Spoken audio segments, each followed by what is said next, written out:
રાજ્યમાં કમોસમી વરસાદ, ચારેય તરફ ભારે વરસાદ, ક્યાંક કરાની સાથે વરસાદ વરસી રહ્યો છે, ક્યાંક ભારે પવનની સાથે વરસાદ વરસી રહ્યો છે. આ તમામની વચ્ચે સૌથી વધારે પીસાવવાનો જો કોઈને વારો આવ્યો તો એ ખેડૂતોનો છે.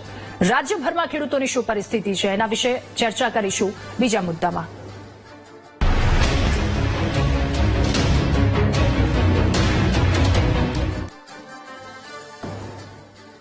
મહામંથનમાં બીજો મહત્વનો મુદ્દો કે રાજ્યમાં ભર ઉનાળે ચોમાસા જેવો માહોલ સર્જાયો છે. અચાનક જ આવેલી આકાશી આફતે ખેડૂતોની મહેનત પર પાણી ફેરવી દીધું છે. કેરી પકાવતા ખેડૂતો તો રાતા પાણીએ રોવાનો વારો આવ્યો છે, કારણ કે છેલ્લા 3 વર્ષથી આ ખેડૂતોની આ પરિસ્થિતિ છે.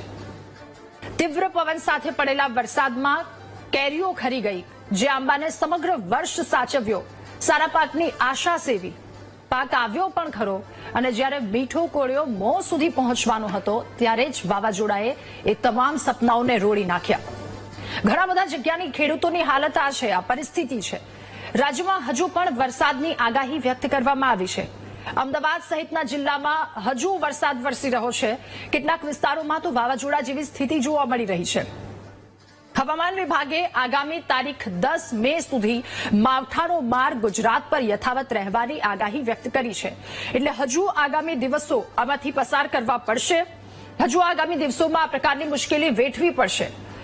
અરબી સમુદ્રમાં સર્જાયેલી સિસ્ટમના કારણે રાજ્યમાં છેલ્લા 2 દિવસથી ભારે પવનની સાથે વાદળછાયું વાતાવરણ અને આ વચ્ચે વરસાદ વરસી રહ્યો છે.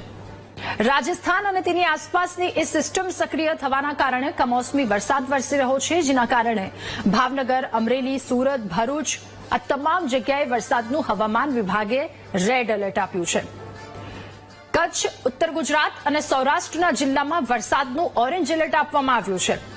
કેરી, કેળા, દાડમ, મકાઈ, બાજરી, એરંડા, પપૈયા, શાકભાજી સહિતના પાકોમાં વ્યાપક પ્રમાણમાં નુકસાન જોવા મળી રહ્યું છે.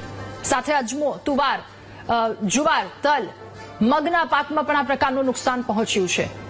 કેટલીક એપીએમસીના એવા દ્રશ્યો સામે આવ્યા છે કે જ્યાં ખેડૂતોએ લાવેલા પાક પલળી ગયા. ત્યારે પાક નુકસાની પછી ખેડૂતોની સરકાર પાસેથી શું અપેક્ષા છે? માવઠાના મારની સામે ખેડૂતોને સહાય મળે એ માટે હવે સરકારનો આગળનો શું પ્લાન છે? અને આગાહી પછી પણ માર્કેટ યાર્ડમાં અનાજ પલળવાની એક ઘટના ઘટી છે. 3 થી 4 એવી ઘટનાઓ સામે આવી છે કે જ્યાં માલ પલળી રહ્યો છે. તો આ નુકસાન છેલ્લે કોના ડેબે આવશે? આ નુકસાન તો બધું ભરવું પડશે, ભરપાઈ કરવી પડશે. આ તમામ સવાલોના જવાબ મેળવીશું આજના મહામંથનમાં.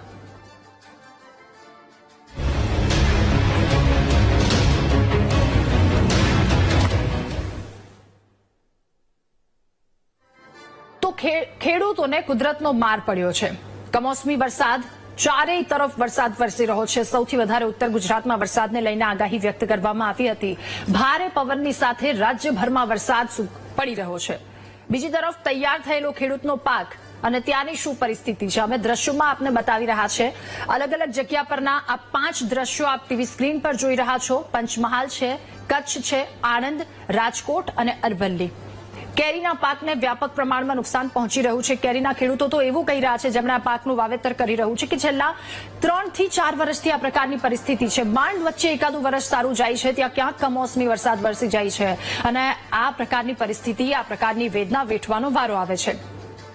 પંચમહાલના એ દ્રશ્યો, આણંદના એ દ્રશ્યો કે જ્યાંથી કેળાનો તૈયાર પાક હોય છે, જ્યાં ભારે પવનના કારણે પાન ફાટી જાય છે અને ક્યાંક મોલ આવેલો નવા ફળ આવતો એ પાક કે જે ધરાશાયી થઈ જાય છે.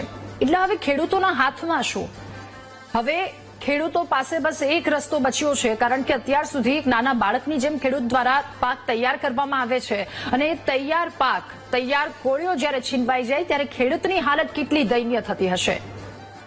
અલગ અલગ પાકને નુકસાન પહોંચ્યું છે. ખેડૂતની સ્થિતિ શું થતી હશે? મગ, અડદ, બાજરી, ડાંગર, કેરી, ચીકુ, લીંબુ, જામફળ, આ તમામ વસ્તુ છે. તમામ જગ્યા કે જ્યાં વ્યાપક પ્રમાણમાં નુકસાન પહોંચ્યું છે. રાજ્યભરના ઘણા બધા ખેડૂતો કે જેની હાલત અત્યારે એક સમાન છે. દયનીય પરિસ્થિતિ છે, અને આ પરિસ્થિતિમાંથી હવે ખેડૂતો કેવી રીતે બહાર નીકળી શકશે? સરકારનો આગળનો પ્લાન શું છે? આ તમામ મુદ્દા પર ચર્ચા કરીશું મહામંથનમાં.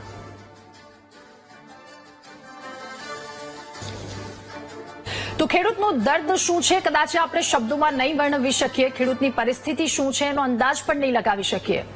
કારણ કે પરિસ્થિતિ અને ત્યારે ખેડૂતના હાથમાં આવેલો પાક જ્યારે છીનવાઈ જાય છે તો એ પરિસ્થિતિની કલ્પના પણ આપણે નહીં કરી શકીએ. ત્યારે ચર્ચા કરવી છે કે હવે આગળ ખેડૂતો માટે શું કરી શકીએ. આજે આપણી સાથે ગેસ્ટ પેનલમાં હવામાન નિષ્ણાંત પરેશભાઈ ગોસ્વામી આપણી સાથે જોડાયા છે, નેતા ભાજપ હિતેન્દ્રભાઈ પટેલ પણ આપણી સાથે જોડાયા છે, નેતા કોંગ્રેસ પાલભાઈ આંબલિયા આપણી સાથે જોડાયા છે અને ખેડૂત અગ્રણી જયેશભાઈ પટેલ આપણી સાથે જોડાયા છે. આપ સૌનું ખૂબ સ્વાગત છે મહામંથનમાં. શરૂઆત મારે જયેશભાઈ આપનાથી કરવી છે. ખૂબ વરસાદ વરસ્યો, 42-43 ડિગ્રી આસપાસની આ તાપમાન અને એમાં અચાનક જ વરસાદ આવી ગયો. શું પરિસ્થિતિ છે? ખેડૂત મિત્રો શું કહી રહ્યા છે? આસપાસના આપના મિત્રો ભાઈઓ શું કહી રહ્યા છે? તમામ લોકો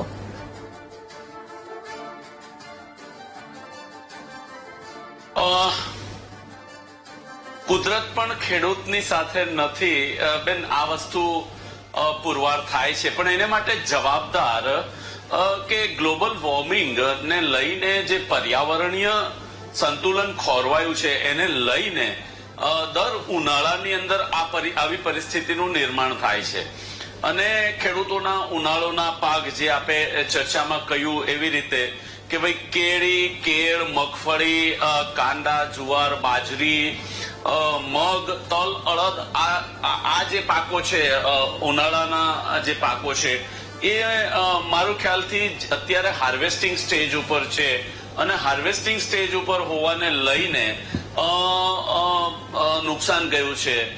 દક્ષિણની વાત કરીએ તો દક્ષિણની અંદર ઉનાળુ ડાંગરનો પાક છે એ પણ લણણીના સ્ટેજ ઉપર છે, એટલે એને પણ નુકસાન છે. એટલે અત્યારે તો ગ્લોબલ વોર્મિંગને લીધે આખી દુનિયામાં જે રીતે વાતાવરણ અને પર્યાવરણને જે નુકસાન થઈ રહેલું છે એ શેને લીધે થઈ રહ્યું છે અને એ જગ જાહેર છે, પરંતુ એનો સૌથી વધુ જો ભોગ બનતો હોય તો એ ખેડૂત છે.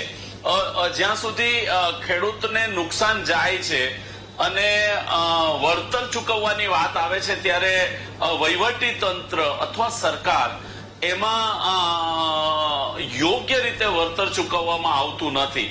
જે અમારી પાસે માહિતી છે કે એનડીઆરએફ અને એસડીઆરએફ ના જે ફંડ છે એની અંદર જે એલોકેશન થવું જોઈએ એલોકેશન એકોર્ડિંગલી થતું નથી. જે નુકસાન જે ગયું છે એના પ્રમાણમાં બજેટ આપવામાં આવતું નથી અને ખેડૂતોને ખૂબ નુકસાની વેઠવાનો વારો આવે છે અને ફાઇનલી ખેડૂત આપઘાત સુધી જાય છે.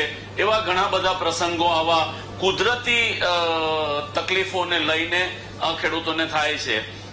કેળના પાકને જ્યાં સુધી લાગે વળગે છે ત્યાં સુધી જ્યાં જ્યાં પવન ફૂંકાયા છે ત્યાં મોટા ભાગના કેળના ઉભા પાકો નાશ પામ્યા જેવું છે. કેરીનો મોટા ભાગનો દક્ષિણ ગુજરાતમાં કે સૌરાષ્ટ્રની વાત કરીએ તો કેરીના પાકને પણ નુકસાન ગયું છે. જે એગ્રીકલ્ચર પ્રોડ્યુસીસ માર્કેટની અંદર જે જણસીઓ ખેડૂતો જમા કરાવી છે અથવા વેચાણ માટે લઈ ગયા છે ત્યાં પણ એ જણસીઓને નુકસાન ગયું છે. અને ખેતરમાં જેનો ઉભો પાક છે લણણીના સ્ટેજ ઉપર છે એને પણ નુકસાન ગયું છે. એટલે મારું તો એવું કહેવું છે કે ખેડૂતને ખૂબ મોટું નુકસાન છે અને સમગ્ર ગુજરાતની અંદર કોઈ એક વિસ્તારમાં નથી પણ સમગ્ર ગુજરાતની અંદર છે. એટલે આપના માધ્યમથી સરકારને અમે વિનંતી કરીએ કે વહેલી તકે આનો સર્વે કરાવવામાં આવે છે પણ એને માટેના પણ યોગ્ય ધારાધોરણો જાળવવામાં નથી આવતા અને ખેડૂત બિચારો જન્મે દેવામાં, જીવે દેવામાં અને મરણ પણ પામે ત્યારે ખેડૂત દેવામાં હોય છે. એટલે અને કુદરત પણ ખેડૂતથી જયારે રૂટેલો હોય ત્યારે જાય તો ક્યાં જાય એ ખૂબ મોટો પ્રશ્ન છે બેન. બિલકુલ જયેશભાઈ, આ ખેડૂતોનું દર્દ, આ વેદના કદાચ અમે તો શબ્દોમાં વર્ણવી રહ્યા છે પણ એ પણ અમારા માટે અઘરું છે. પરેશભાઈ, મારે હવે આપની પાસેથી પૂછવું છે, 10 તારીખ સુધીની આગાહી વ્યક્ત કરવામાં આવી છે. 10 તારીખ પછી આ મુશ્કેલી છે કે કેમ ખેડૂતોના માથે, લોકોના માથે? પછી વરસાદ છે, વરસાદને લઈને હવેની શું પરિસ્થિતિ છે? બલુચિસ્તાન અને સિંધ પ્રાંત ઉપર જે એક સાયક્લોનિક સર્ક્યુલેશન ક્રિએટ થયું અને અરબ સાગરમાંથી એન્ટી સાયક્લોનમાંથી સંપૂર્ણ ભેજ એમને મળ્યો અને એ જે સાયક્લોનિક સર્ક્યુલેશન છે એ અત્યારે ઉત્તર ગુજરાત અને દક્ષિણ રાજસ્થાન ઉપર સ્થિર થયું છે. કેમ કે અત્યારે બંગાળની ખાડીમાં પણ એક એન્ટી સાયક્લોન છે જેનો ટ્રફ છે એ ગુજરાત સુધી લંબાઈ રહ્યો છે, જેથી કરીને આ જે ગુજરાત ઉપર રહેલું સાયક્લોનિક સર્ક્યુલેશન છે તેને આગળ વધવા માટે અનુકૂળ હવામાન નથી, જેથી કરીને સ્થિર છે અને આ 3 તારીખથી આજ દિવસ સુધી રાજ્યના અનેક વિસ્તારોમાં જે ભારે વરસાદો પડ્યા છે, ગાજવીજ અને પવન સાથે વરસાદો પડ્યા છે, આ સાયક્લોનિક સર્ક્યુલેશન આપણા ઉપરથી પસાર થવામાં હજુ 4 દિવસનો સમય લાગશે, જેમાં 7, 8, 9 અને 10 એ આવનારા 4 દિવસ છે, જેમાં 2 દિવસ સુધી હજુ પણ ભારે પવન સાથે અતિ ભારે વરસાદો પડવાના છે, જેમાં 2 થી લઈ અને 4 ઇંચ સુધીના વરસાદો જોવા મળશે અને આજ દિવસ સુધી જે વરસાદો પડ્યા એમાં થંડરસ્ટોર્મ એક્ટિવિટી થઈ છે, એટલે થંડરસ્ટોર્મ એક્ટિવિટીમાં ગાજવીજનું પ્રમાણ રહ્યું, અનેક વિસ્તારોની અંદર કરા પણ પડ્યા છે. જો કે હવે થંડરસ્ટોર્મ એક્ટિવિટીમાં ઘટાડો થશે, એટલે કે કરા પડતા હતા આવતીકાલથી કરા નહીં પડે પણ ધોધમાર વરસાદ પડશે ને પવનની ઝડપમાં વધારો થશે. આજ દિવસ સુધી જે પવનની સ્પીડ હતી એ વરસાદ સમયે 50 થી લઈ અને 60 કિલોમીટર પ્રતિ કલાકની ઝડપ હતી. આવતીકાલથી જે વરસાદો પડવાના છે તેમાં પવનની ઝડપ વધી અને 65 થી લઈ અને 80 કિલોમીટર પ્રતિ કલાકની ઝડપે પવન ફૂંકાય તેવી શક્યતાઓ છે. એટલે 7 અને 8 મે આ 2 દિવસ સુધી આપણે અતિ પવન સાથે ધોધમાર વરસાદ પડે તેવી શક્યતાઓ છે અને 9 અને 10 તારીખનો સમય એવો હશે તેમાં વરસાદની તીવ્રતામાં ઘટાડો થશે. જોકે વરસાદ બિલકુલ બંધ નથી થવાનો પણ વરસાદની તીવ્રતામાં ઘટાડો થશે અને 9 અને 10 તારીખ પછીથી જે ધીમે ધીમે આ સાયક્લોનિક સર્ક્યુલેશન છે એ આગળ નીકળી જશે. પછી એની પાછળની લેયરો હોય, એના જે આઉટર ક્લાઉડ હોય એને કારણે રાજ્યની અંદર 11, 12 અને 13 તારીખ દરમિયાન છૂટા છવાયા ઝાપટા પડે તેવી શક્યતાઓ છે. અત્યારે જે આજનું જે લાસ્ટ આનું જે સાયક્લોનિક સર્ક્યુલેશનનું લોકેશન છે એ આપણે હિંમતનગરથી ઉત્તર પૂર્વ દિશામાં નોંધાઈ રહ્યું છે અને અત્યારે જે ગુજરાત ઉપર છે એ 700 SPA લેવલે બહોળા સર્ક્યુલેશનના રૂપમાં સક્રિય છે. એટલે હજુ પણ આ આવનારા 3 થી 4 દિવસ સુધી પવન સાથે વરસાદ આપવા માટે આ સાયક્લોનિક સર્ક્યુલેશન છે એ સક્ષમ છે. જી બિલકુલ. ઓકે પાલભાઈ, હવે મારે આપની પાસે આવું છે. આપણે જયેશભાઈને પણ સાંભળ્યા અને કદાચ આખા ગુજરાતના ખેડૂતોની આ જ દયનીય પરિસ્થિતિ હશે, સૌ કોઈની આ જ વાત હશે કે પરિસ્થિતિ આ છે, દુઃખ દર્દ એમનું કલ્પના કરવી પણ મુશ્કેલ. શું કહેવું આપનું આ મુદ્દે? છેલ્લા 8-10 વર્ષની અંદર જે રીતે કુદરતી એક ચેન્જ આવ્યું છે અને એના કારણે કમોસમી વરસાદ, અતિવૃષ્ટિ આ બધું જ ખેડૂતો ભોગ બને છે.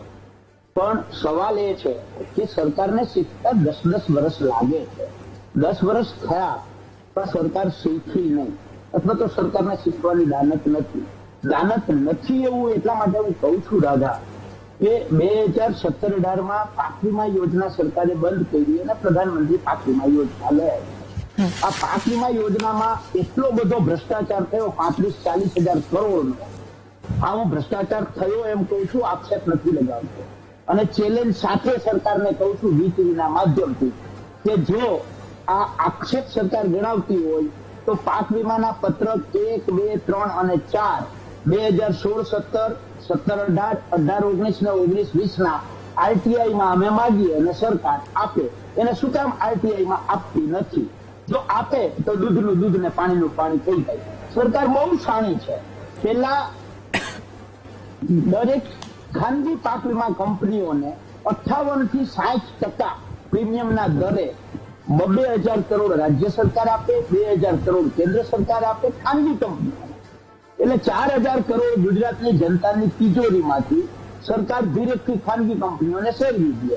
આ કૌભાંડ પકડાયું, સરકાર પાસે જવાબ રહ્યો. એટલે સરકારે 10 ઓગસ્ટ 2020ના દિવસે જાહેર કર્યું કે અમે પાક વીમા કંપનીઓ અમારું ગાંઠતી નથી, અમારું સાંભળતી નથી, એટલે અમે આ યોજના બંધ કરીએ છીએ. જોજો, જે સરકારનું ખાનગી કંપનીઓ નથી સાંભળતી. આવું વિજયભાઈ રૂપાણીનું સ્ટેટમેન્ટ 10 ઓગસ્ટ 2020 છે. પછી મુખ્યમંત્રી કિસાન સહાય યોજના લઈ આવ્યા. આ 2 વર્ષ આ યોજના કાગળ ઉપર રહી. હું આમાંય ચેલેન્જ કરું છું સરકારને વીટીવીના માધ્યમથી.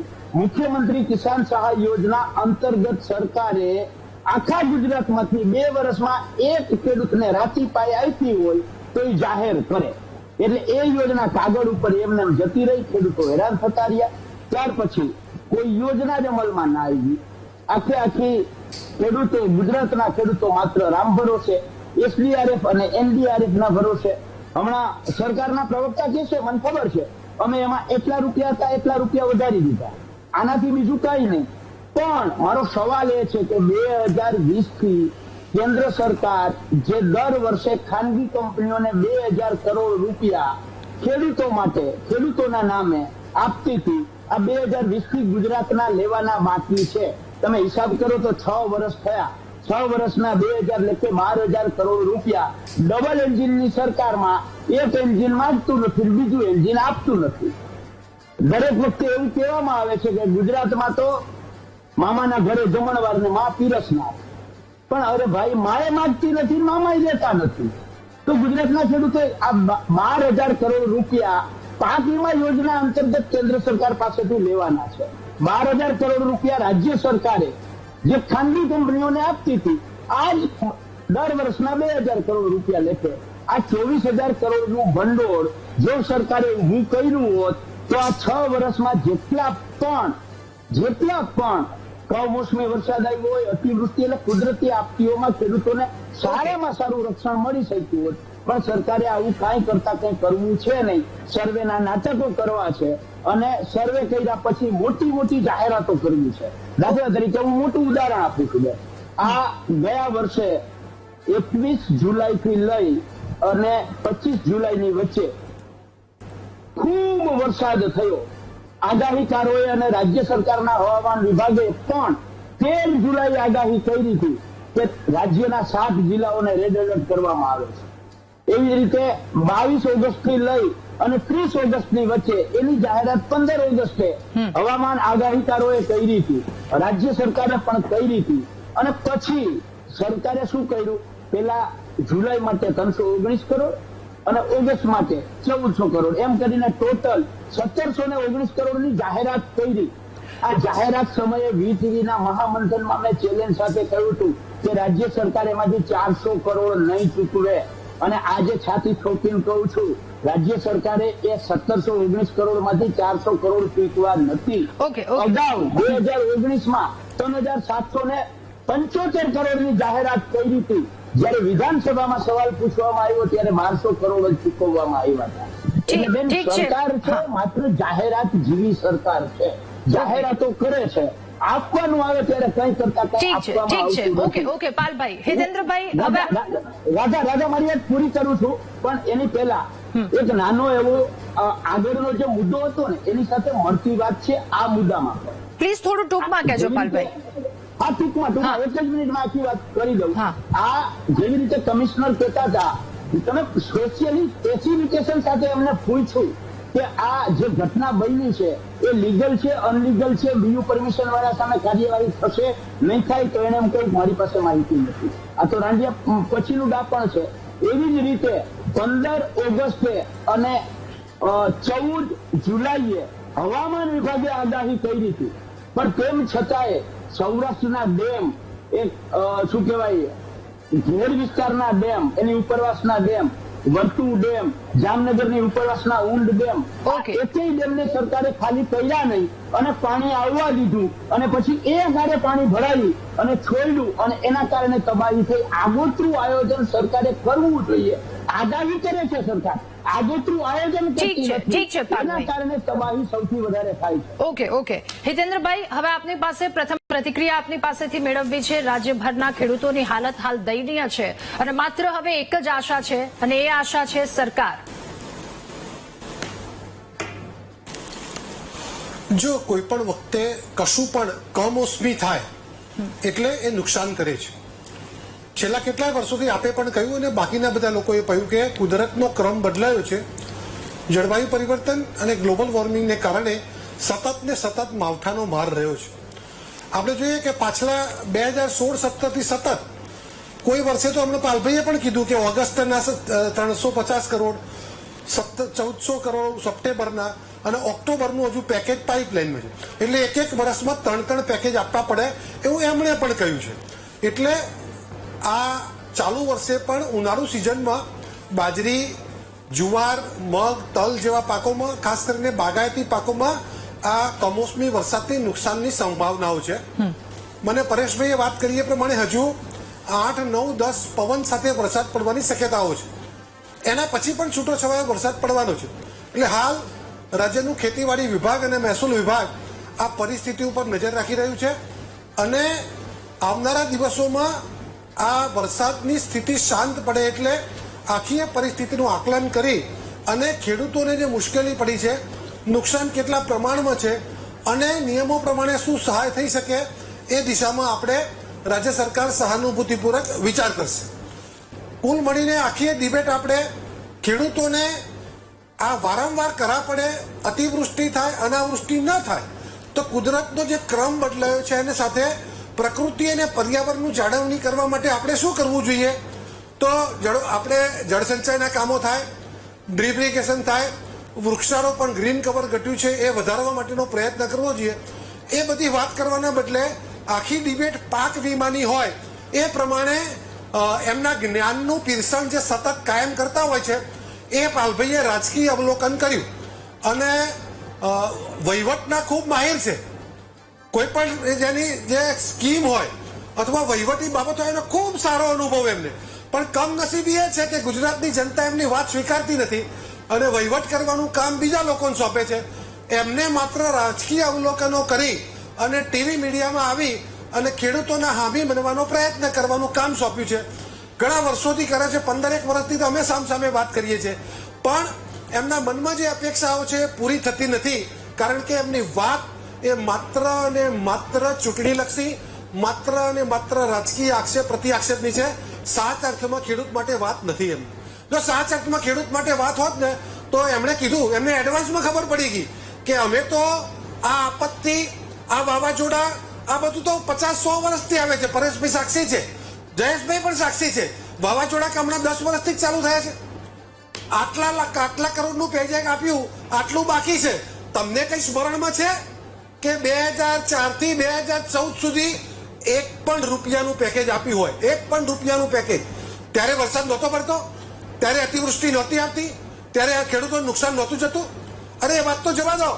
એમના જે એસડીઆરએફ ને એનડીઆરએફ ના નિયમો હતા એમાં 1 હેક્ટરની સહાય આપતા હતા, 4,500 જ સહાય આપતા હતા અને 50% કરતા વધારે નુકસાન જાય આખા ગામને, ગામ એકમ હતું. સર્વે બર્વેની જે વાતો શીખવાડે છે ને, સર્વે જ નહોતા કરતા. આનાવારી પ્રમાણે જે તાલુકો આવે એ 50% થી વધારે નુકસાન થાય એ તાલુકામાં 1 હેક્ટરે 4500 આપતા હતા. આપણે 2 વાર એમાં વધારો કર્યો, 4.5 ના 6.5 કર્યા અને 6.5 થી પછી આપણે 8,500 કર્યા. અને એના ઉપર પણ જ્યારે જ્યારે જરૂર પડે ત્યારે રાજ્ય સરકાર આ બાગાયતીમાં કે ખૂબ મોટું નુકસાન જાય ત્યારે રાજ્ય સરકારના કોષમાંથી પણ આપે છે. આ પાછલી વખતે જુઓ તો ઓગસ્ટ અને સપ્ટેમ્બરનું જે આપણે પેકેજ આપ્યું એમાં 8,500 હતો, તો રાજ્ય સરકારે પછી પાછા 2500 નાખીને 11,000 કરોડ રૂપિયાની સહાય આપી. 11,000 રૂપિયા પ્રતિ હેક્ટર અને 2 હેક્ટરની સહાય આપી છે. એકવાર તૌતે વાવાઝોડામાં આપણે 1,02,000 રૂપિયા જેટલી હેક્ટરે સહાય આપી હતી. એટલે રાજ્ય સરકારની મનસા તો ક્લિયર છે અને આપવાનો એને આ પાછલા 10 વર્ષમાં અંદાજે 20,000 કરોડ રૂપિયાની જુદી જુદી સહાયો કરી છે અને ખેડૂતના ખાતામાં ડાયરેક્ટ ગયા છે. કોંગ્રેસના સમયમાં આગેવાનો સર્વે કરે, આગેવાનોના ચેક આવે અને આગેવાનો વેચી લે વ્યવસ્થા નથી. ખેડૂતના ખાતામાં સીધી જાય છે, પણ એમના પેટમાં દુખે છે એટલા માટે એ ડાયરેક્ટ બેનિફિટ યોજનાથી, સબસિડીની યોજના હોય તો એ ડાયરેક્ટ જાય, મકાન સહાય હોય તો ડાયરેક્ટ જાય, આ આપત્તિ સહાય તો ડાયરેક્ટ જાય.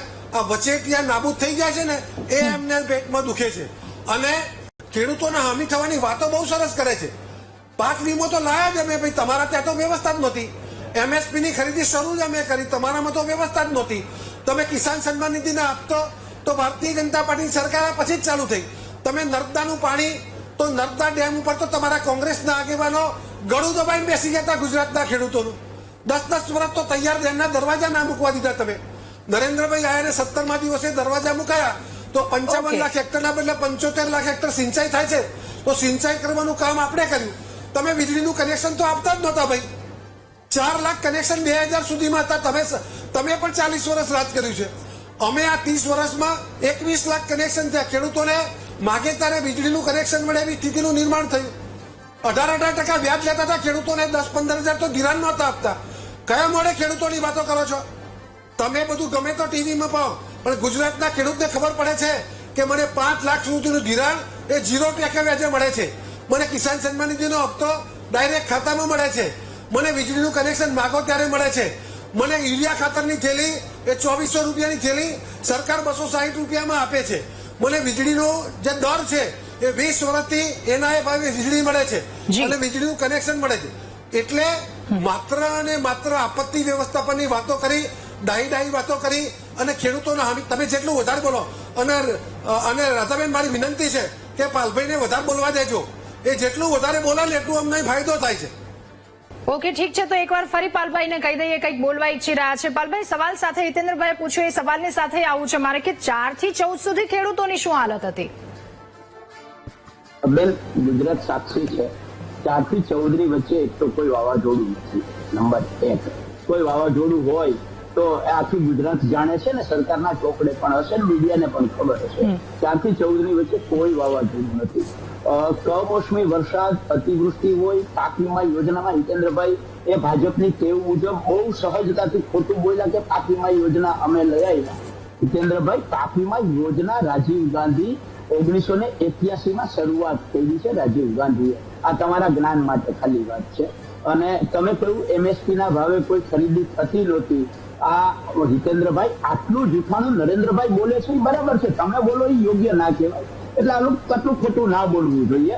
પણ મારો સવાલ, જે એને કહ્યું છે કે પાલભાઈને ખોટું બોલવાની ટેવ છે, મારો સવાલ એ છે હિતેન્દ્રભાઈ, ચેલેન્જ સાથે કહું છું, પ્રધાનમંત્રી પાક વીમા યોજનાના પત્રક નંબર 1, 2, 3, 4 2016-17 થી 19-20 સુધીના 4 વર્ષના RTI માં આપવામાં આવે. રાધાબેન, BTV ની સાક્ષીએ કહું છું, જી હિતેન્દ્રભાઈ, સરકારની સાચી દાનત હોય તો એ જાહેર કરે. પાક વીમાના પત્રકો 1, 2, 3, 4 શું કામ RTI માં નથી આપતા? નંબર 1. નંબર 2, મુખ્યમંત્રી કિસાન સહાય યોજના અંતર્ગત એક રાશિ કાલ જાહેર કરી હોય અને ખેડૂતને આપી હોય તો એ જાહેર કરવામાં આવે. નંબર 3, એને એમ કહ્યું કે છેલ્લા 10 વર્ષની અંદર 20,000 કરોડ રૂપિયા, 20,000 કરોડની જાહેરાત કરી છે. આપ્યા કેટલા? જેવી રીતે હમણાં 1719 કરોડની જાહેરાત સામે 400 કરોડ નથી ચૂકવા. 2019 ના 3,750 કરોડની સામે 1275 કરોડ ચૂકવા છે. આમ ટોટલ ચૂકવા કેટલા એ રકમ કે હિતેન્દ્રભાઈ જાહેરાત નહીં. ઓકે હિતેન્દ્રભાઈ, ઠીક છે. રાધાબેન, એમને મને કહ્યું છે પાલભાઈને વધારે બોલવાઈ દેજો. અને બીજું, એમણે પૂછેલા સવાલોના જવાબ તો હું આપી દઉં. એમણે નર્મદાની વાત કરી. બેન, નર્મદા આખો ડેમ કોંગ્રેસે બનાવી. એના ઉપર માત્ર પાટિયા નરેન્દ્રભાઈના સમયમાં લાગ્યા છે. આખો ડેમ જેને તૈયાર કર્યો એનું કઈ નહીં.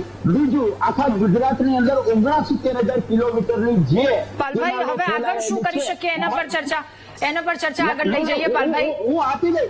હું 1 મિનિટમાં જવાબ આપી દઉં. 1 જ મિનિટમાં. રાધાભાઈ, 69,000 કિલોમીટરમાંથી 42,000 કિલોમીટરની લાઈન કોંગ્રેસના સમયમાં કેનાલો બની છે. એમાં એક પણ ગાજલું આજે નથી પડ્યું. અને છેલ્લા 30 વર્ષની અંદર બાકીની જે 27,000 કિલોમીટર કેનાલો બની એમાં તમામમાં રોજે રોજ ગાબડા પડે છે. એટલે કેવું કામ છે ને હિતેન્દ્રભાઈ, એ કોઈ જોઈ છે, બોલે છે, માત્ર ધર્મના નામે લોકોને અહીંયા ચીપલા હિતેન્દ્રભાઈ, ઠીક છે. એટલે અહીંયા ખંડવાર નવી ચાલુ કરી દેવાની. હિતેન્દ્રભાઈ, આપ શું કહી રહ્યા હતા?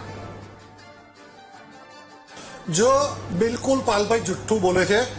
નર્મદા ડેમ ચિમનભાઈ પટેલે કિસાનોના પૈસાથી એને કિસાન વિકાસ પત્ર બહાર પડ્યા હતા. કોંગ્રેસના ઇન્દિરા ગાંધીએ તો આને ગુજરાતને સહાય આપવાનું બંધ કરી દીધું હતું. પાલભાઈ પાછળથી કોંગ્રેસમાં આવ્યા એટલે એમને ખબર નહીં હોય, પણ ચિમનભાઈ પટેલે કિસાન વિકાસ પત્રોથી અને તેમ છતાં ભારતીય જનતા પાર્ટીની કેશુભાઈની સરકાર આવ્યા પછી 95માં 90 મીટરથી 95 મીટરની મંજૂરી પણ કેશુભાઈ પટેલે આપી હતી. એટલે ગપ્પા મારવાનું બંધ કરો. અને ડેમ બની ગયો. ડેમના તો પાણા તમે નહેરુજીએ છેક 59માં મૂક્યા હતા. કેમ ભાઈ આ કેશુભાઈને 90 થી 95 સુધી આવવું પડ્યું? તમે કહો છો અમે બનાવ્યો. કેટલા વર્ષે બનાવ્યો? અને આ ડેમ એને દરવાજા બંધ કર્યા એટલે એની કીપિંગ કેપેસિટી અઢી ગણી વધી ગઈ. આજે કેનાલો નહીં બનાવવા માટે તમારા તત્કાલીન મહારાષ્ટ્રના મુખ્યમંત્રી પૃથ્વીરાજભાઈએ ટ્રિબ્યુનલમાં કાગળ લખ્યો હતો કે ગુજરાત નહેરોનું કામ ખૂબ ઝડપથી કરે છે, એ પાણી વધારે વાપરે છે એટલે અમને ઇલેક્ટ્રિસિટી ઓછી મળે છે, એટલે જ્યાં સુધી દરવાજા ના મૂકવાની પરમિશન મળે ત્યાં સુધી નહેરો ના બનાવીને એવો કાગળ છે પૃથ્વીરાજ પટેલનો. અને એ વધારે કેનાલોમાં પાણી વેવડાવે છે, અમને નુકસાન થાય છે, એનું વળતર આપવું પડે ને એવો દાવો પણ એમણે કરેલો છે. એટલે નર્મદા વિશે ખોટી વાતો નહીં કરવાની ભાઈ. અને ડેમના દરવાજા બંધ થયા પછી જે પ્રમાણે આજે આપણે આ ઉનાળાના નુકસાનની ચર્ચા કરીએ છીએ ને, એ દેશમાં 200 લાખ હેક્ટર જમીન છે, એમાં 100 લાખ હેક્ટર ખેતી લાયક છે, 90 લાખ હેક્ટરમાં ચોમાસામાં ખેતી થાય છે, 60 લાખ હેક્ટરમાં શિયાળામાં થાય છે, અને આ ઉનાળામાં 10-12 હેક્ટરમાં થાય છે. 10-12 લાખ હેક્ટરમાં એ આ ડેમમાં દરવાજાથી પાણી ભરાયું, તળાવો ભરીએ છે કેનાલોથી, એટલે આ ખેતી થાય છે. નહીં તો આ ઉનાળાની ખેતી પણ નહોતી થતી, જેની આપણે ચર્ચા કરીએ છીએ. Okay. અને મારો સવાલ મેં તમને પૂછ્યો ને, તમારા જવાબ આપું છું, પણ 18% વ્યાજ લેતા હતા અને 10-15 હજારનું ધિરાણ પણ માંડ આપતા હતા. એ વાત સાચી કે ખોટી?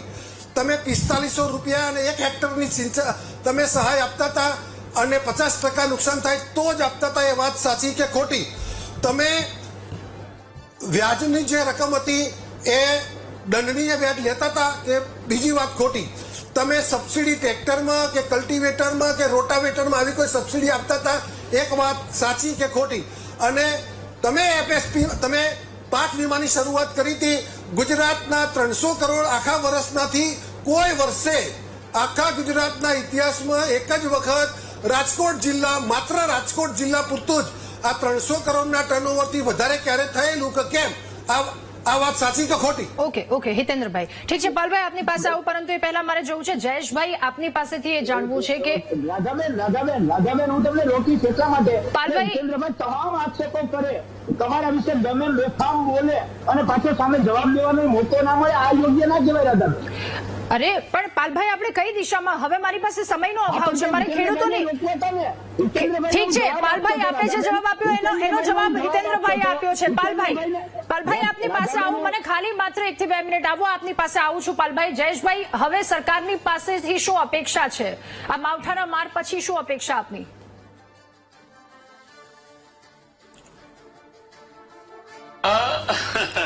અમારા ખેડૂતોની સૌથી મોટી કમનસીબી છે કે મુશ્કેલી અમારા ખેડૂતોને પડી છે અને એમાંથી બહાર નીકળવાના પ્રયત્નો કઈ રીતે કરવા જોઈએ અને ખેડૂતોને કઈ રીતે વધુમાં વધુ લાભ અપાવવો જોઈએ, વાત એની ઉપર થવી જોઈએ.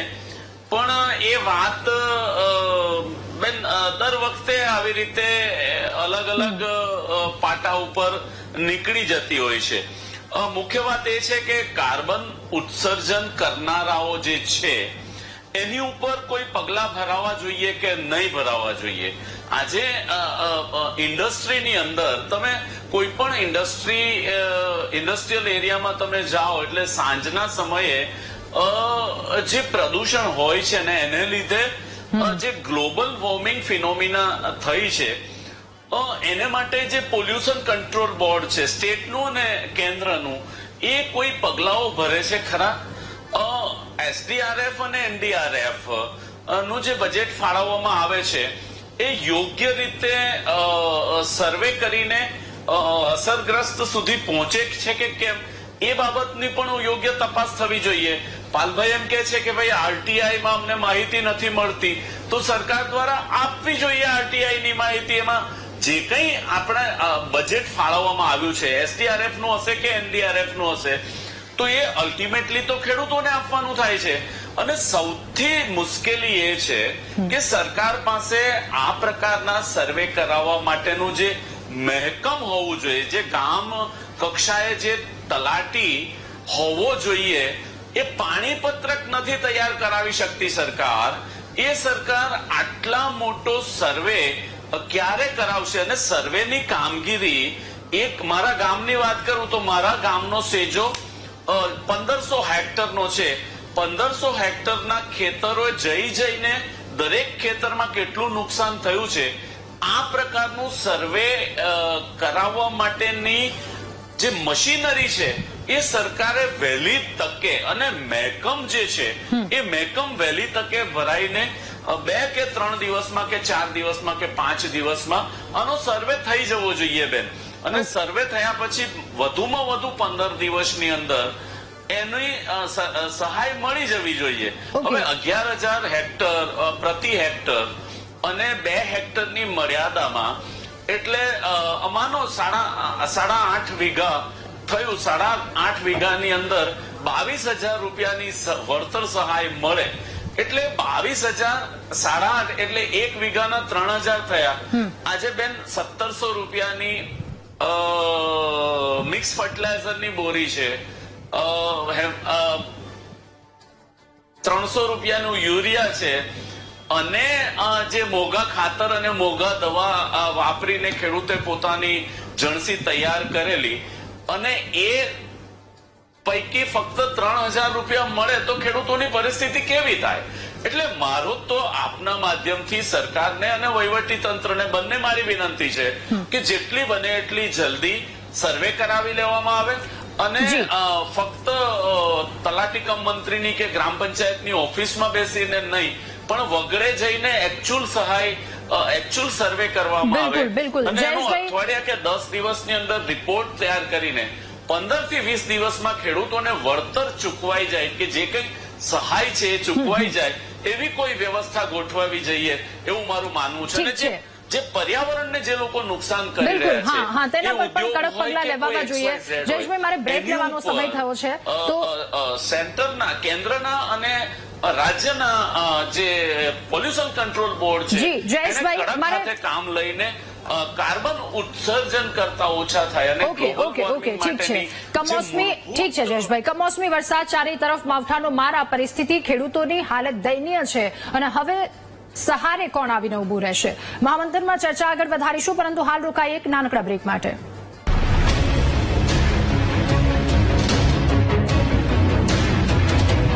Welcome back. ચર્ચા કરી રહ્યા છે કે કુદરતનો માર, સરકાર સહાય આપશે કે કેમ, સરકાર વહારા આવશે કે કેમ, આ મુદ્દા પર ચર્ચા કરી રહ્યા છે. ચર્ચા સીધી આગળ વધારીશું. પરેશભાઈ, ફરી એકવાર આપની પાસે આપે જણાવ્યું 7 અને 8 તારીખે ગંભીર પરિસ્થિતિ, પછી થોડો વરસાદ ઓછો થવાની સ્થિતિ છે.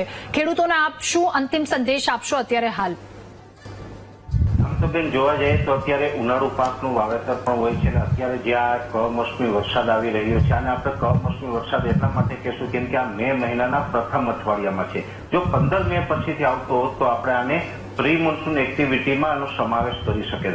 જો કે આ પ્રથમ અઠવાડિયાની અંદર પણ જે વરસાદ પડ્યો છે, એટલે સૌ પ્રથમ તો દરેક ખેડૂતોએ કાળજી રાખવાની રહેશે કે જે કુદરતી રીતે જે નુકસાન થયું છે, જે કેરીના પાક હોય, અડદ, મગ હોય, તલ હોય, કે જે પવનને કારણે ઢળી પણ ગયા છે, પણ જે પાક બચ્યો છે એની અંદર જે વરસાદ પડ્યો છે, તો વરસાદનું પાણી છે તે ખૂબ ઠંડુ હોય છે. જે ઠંડુ પાણી અત્યારે ઉનાળુ પાક ઉપર પડે તો એની અંદર કુવા કે બોરનું આપણે પિયત આપવું પડશે, કેમ કે કુવા અને બોરનું પાણી હોય એ ગરમ અને હુંફાળું હોય. જો એવું નહીં કરવામાં આવે તો આ જે પાક છે ઉનાળુ પાક, તેની અંદર ફાઇટોફથોરા બ્લાઇટ નામની જે ડિઝીઝ આવતી હોય, ફાઇટોફથોરા બ્લાઇટ એક વખત આવી જશે તો જે બચેલો પાક છે એ પણ નુકસાન પામશે. એ કાળજી રાખવાની છે. બીજું બેન કે આ એક પ્રથમ અઠવાડિયામાં જેવી રીતે આ કમોસમી વરસાદ આવ્યો છે, હવે વચ્ચેના 2 અઠવાડિયા કદાચ આપણે 1.5 થી 2 અઠવાડિયા ગેપ મળશે. લગભગ 22 તારીખથી પ્રી મોન્સૂન એક્ટિવિટી પણ ચાલુ થવા જઈ રહી છે, કેમ કે જે આઈઓડી છે, ઇન્ડિયન ઓશન ડાયપોલ છે, અને અત્યારે વેક લાનીના સક્રિય છે, એ ન્યુટ્રલ તરફ જઈ રહ્યો છે. એટલે પ્રી મોન્સૂન એક્ટિવિટી પણ લગભગ 22 તારીખ આસપાસથી ચાલુ થાય એવી શક્યતાઓ છે, જેની દરેક ખેડૂત ભાઈઓએ નોંધ લેવી પડશે. જી પાલભાઈ, ખૂબ જ ટૂંકમાં અંતિમ પ્રતિક્રિયા, ખેડૂતો માટે શું કરી શકાય? મારે હિતેન્દ્રભાઈની પ્રતિક્રિયા પણ લેવાની છે, સમયનો મારી પાસે ખૂબ અભાવ છે. પાલભાઈ, બેન, પહેલી વસ્તુ તો સરકારને, ખેડૂતો તો ઠીક છે, સરકારે જેવી રીતે ચણા, રાયડા અને તુવેરની અંદર સેટેલાઇટ સિસ્ટમથી જોઈ લીધું કે એના ખેતરની અંદર ચણા વાવ્યા નથી વાવ્યા, આવા 1.5 લાખ ખેડૂતોના સેટેલાઇટ સિસ્ટમથી જો ચણા, રાયડો અને એનું રજીસ્ટ્રેશન રદ કરી શકતી હોય તો 2 કલાકની અંદર આ જ સિસ્ટમથી આખા ગુજરાતનો સરકાર સર્વે કરી શકે. નંબર 1. બીજું બેન, જયેશભાઈ કહ્યું કે અમારે તો એટલે એના ભાજપ કોંગ્રેસ ઉપર આક્ષેપ કર્યો. બેન, આ ડિબેટની અંદર જયેશભાઈ, હું આપને કહેવા માંગુ છું કે આ ડિબેટમાં વિષયાંતર થવાની શરૂઆત જોઈ લેજો. હિતેન્દ્રભાઈએ કહ્યું છે. ઓકે પાલભાઈ, મારી પાસે પ્લીઝ ટૂંકમાં પૂરી કરું. એમ ના બોલવાનું એવું ના ચાલે. હિતેન્દ્રભાઈએ પાક વીમાના પત્રકોનો જવાબ એની પાસે આરટીઆઈમાં શું કામ નથી આપતા એનો જવાબ નથી. મુખ્યમંત્રી કિસાન સહાય યોજનામાં એક ખેડૂતને 1 રૂપિયો આપ્યો હોય એનો જવાબ એમની પાસે નથી. દર વર્ષે પાક વીમા યોજનાના 4000 કરોડ ખાનગી કંપનીઓને સરકાર આપી શકે છે. પાલભાઈ- પણ ખેડૂતો માટે ફંડ ઊભું નથી કરી શકતા. આનો જવાબ જીતેન્દ્રભાઈ આગળ નથી, એટલે એ વિષયાંતર થયા છે. ઠીક છે. મારો આખી વાતમાં વિષયાંતર ક્યાંય હતો નહીં. ઓકે. પણ જીતેન્દ્રભાઈ આખો ઓકે, કર્યા ઓકે, છે, મારે પાલભાઈ- જવાબ આપવા પાલભાઈ, પડે. ખૂબ સમયની મર્યાદા છે. જવાબ નથી આપવા દીધા. ઓકે, હિતેન્દ્રભાઈ, પ્લીઝ ટૂંકમાં મને આપની અંતિમ પ્રતિક્રિયા જણાવો. હવે ખેડૂતો માટે શું કરવામાં આવશે? સમયનો ખૂબ અભાવ છે, હિતેન્દ્રભાઈ, પ્લીઝ. ગુજરાતના ખેડૂતોની સમજણ ખૂબ સારી છે અને એમને ખબર પડે છે કે આ ડિબેટ છે એ આ પાક નુકસાનીમાં આપણે કેવી રીતે સામનો કરી શકીએ, એનું વળતર માટે શું કરીશ એના માટે નથી. પાલભાઈએ પાક વીમાનું આખું પારાયણ કીધું અને તેમ છતાં એને વિષયાંતર નથી કહેતા, એટલી સારી સમજણ છે એને. પણ રાધાબેન, પરેશભાઈ, જયેશભાઈ, મારું ફેસબુક પેજ જોજો, મારું ફેસબુક પેજ જોજો, મારું ફેસબુક પેજ જોજો. છેલ્લા કેટલાય સમયથી અમે લોકો સોલર વીજળીને જાગૃતિ માટે, વૃક્ષારોપણ માટે, જળ સંચય માટે અને પ્રાકૃતિક ખેતી માટે દિન પ્રતિદિન અમારી આખી ટીમ સેમિનાર કરે છે. જે જયેશભાઈએ કીધું કે જળવાયુ પરિવર્તનને રોકવા માટે શું કરવું જોઈએ, તો અમારી સરકારે આ 4 અભિગમ ઉપર કામ કરવાનું નક્કી કર્યું છે. આવનારા દિવસોમાં અમારી ટીમ જશે અને દરેક જગ્યાએ એ વૃક્ષારોપણના કાર્યક્રમ કરશે, જળ સંચય માટે જાગૃતિ લાવશે. અમે કેચ ધ રેન આખું એક અભિયાન, આપણું ગામનું પાણી ગામમાં, ખેતરનું પાણી ખેતરમાં, એ અમે એક અભિયાન કરીએ છીએ. સાથે સાથે પ્રાકૃતિક ખેતી માટે કરીએ છીએ. આ ટીવી ઉપર પાલભાઈની જેમ માત્ર વાતો નથી કરતો. હિતેન્દ્ર પટેલ બીજેપી મારું ફેસબુક પેજ છે અને એમાં જોઈ લેજો કે પાછલા 1 વર્ષમાં 100 કાર્યક્રમ, 100 મારા કાર્યક્રમો, જેમાં 500 કરતા વધારે લોકો હોય એવા કાર્યક્રમો કર્યા છે. પાલભાઈને ચેલેન્જ છે કે ટીવીમાં આવીને બોલવાનું, કોંગ્રેસનો એક પણ કાર્યકર્તા આવો એક પણ કાર્યક્રમ બતાવે કે એને સોલર માટે જાગૃતિ કરી હોય. મહામંથનમાં અમારી સાથે જોડાવા બદલ, આ ચર્ચા કરવા બદલ. તો મહામંથનમાં હાલ બસ આટલું જ. વધુ સમાચાર અપડેટ્સ માટે આપ ડાઉનલોડ કરો VTV ન્યૂઝની એપ્લિકેશન. નમસ્કાર.